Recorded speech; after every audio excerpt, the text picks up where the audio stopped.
Promo என்ன அப்படின்ட்டு பார்த்தீங்கன்னா, யமுனா வந்து நிவின் கிட்ட ரொம்ப ரெக்வஸ்ட் பண்ணுறாங்க. ஆனால் நிவின் வந்து அவாய்ட் பண்ணுவார். அதுக்கப்புறம் வந்து நிவினே ஃபோன் பண்ணி, ஏன் யமுனா இப்படி பண்ணுற, பிளாக்மெயில் பண்ணாத, எனக்கு இந்த மாதிரி எமோஷன்ஸ் எல்லாம் பிடிக்காது அப்படின்ட்டு சொல்லிடுவாங்க. அதுக்கப்புறம் விஜய் காவேரி வந்து ட்ராவல் பண்ணிட்டு வந்துட்டு இருப்பாங்க. அப்போ விஜய் வந்து வேறு வழியில் வருவார்.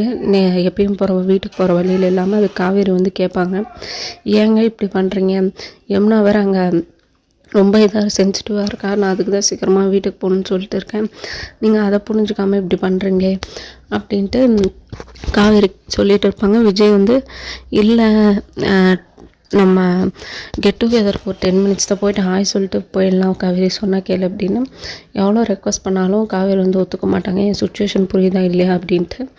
கங்காவும் குமரனும் வந்து குமரன் வழக்கம் போல் பல்பு வாங்கிடுவார். அதனால் கங்கா இல்லை, நீங்கள் ஒரே சிங்கிள் டேக்கில் இது முடிக்கணும் அப்படின்ட்டு சவால் விடுவாங்க. நாளைக்கு என்ன எபிசோட் அப்படின்ட்டு பார்க்கலாம். தேங்க்ஸ் ஃபார் வாட்சிங்.